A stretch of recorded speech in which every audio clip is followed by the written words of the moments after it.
Foreign Minister Lavrov and I came together here to discuss a broad array of issues and to try to find a way to recognize that where there are differences, we try to manage those differences, but that we have major responsibilities together and that our countries have an ability to be able to cooperate and work together.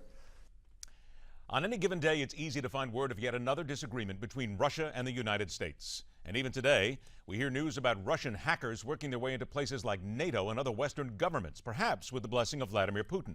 But now a common enemy might just make the two nations bosom buddies all over again.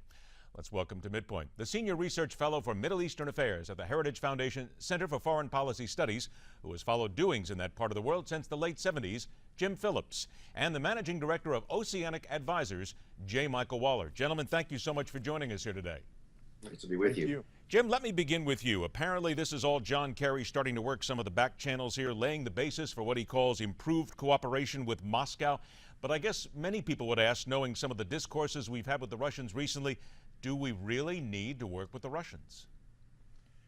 I don't think we absolutely have to work with the Russians, but in Iraq and to a lesser extent in Syria, we are confronted with a common enemy, and that's ISIS. And I think Kerry is trying to put the best gloss possible on differing goals in the Middle East in general, and especially in Syria, where Russia backs the Assad regime.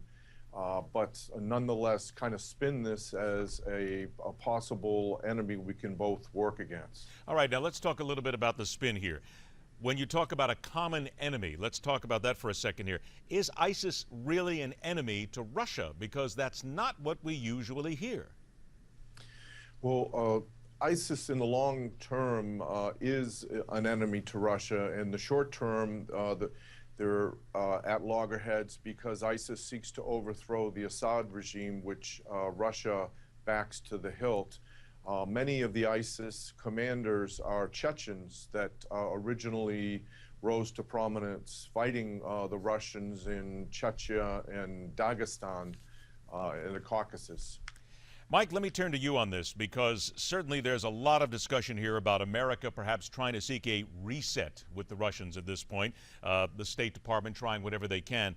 But the thing I believe that most Americans would ask is, I feel like we're going back to the 1960s here all of a sudden. Can we trust the Russians? Well, to set a reset button by relying on the former KGB to provide us with intelligence to help us fight a war is a pretty dangerous basis on which to premise a new relationship. We have to recognize that Russia wants to preserve the Assad regime, as Jim said. They've got a naval base in the Mediterranean in Syria, and they've got a signals intelligence base in Syria that they want to save. Additionally, Russia wants to assist Iran in its objectives in the region because Iran is a cooperator, so there's a huge danger that Russian intelligence cooperation with us may simply lead us to end up supporting Assad and the Islamic Republic of Iran. Doesn't this sort of fly in the face of what seemed to be American policy for a while, though, here, which is isolate the Russians? Certainly over Ukraine, that's where we've been at this point.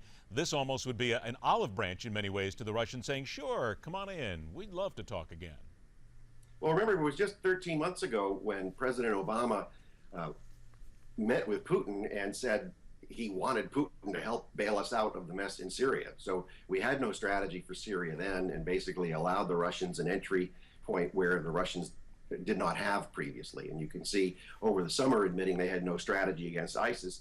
It's really the administration grasping at straws and relying on the, quote, moderate elements of Al-Qaeda, Iran, and now the former KGB to help bail us out. I only got about 30 seconds left, then we'll take a break, have a little more. But Mike, last one for you here. When we talk about sharing intelligence on ISIS, do the Russians really have intelligence we need? And if they do, does that show then how what a deficit we have in our own intelligence gathering here to not be on top of this in the first place?